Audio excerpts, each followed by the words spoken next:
தல்லாக்குளம் வந்து சந்தோஷமா சேர்ந்துட்டாரு அழகரு. எதிர் சேவ முடிஞ்சி ராத்திரி தங்க கிளம்பிட்டாரு அழகரு.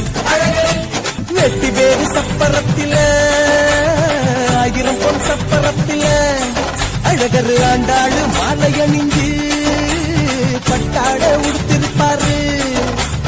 தங்க குதிரை ஏறி அழகர் வரும் கண் கொள்ளா காட்சிய பாரு. வெள்ளம் கொடிக்கும் வைகையாறு மனுஷங்களா ஓடும் பாரு.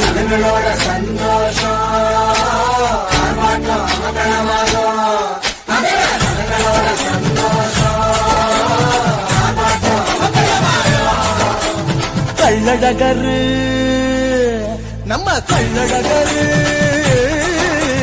கள்ளழகரு கிளம்பிட்டாரு கல்யாணம் பார்க்க நம்ம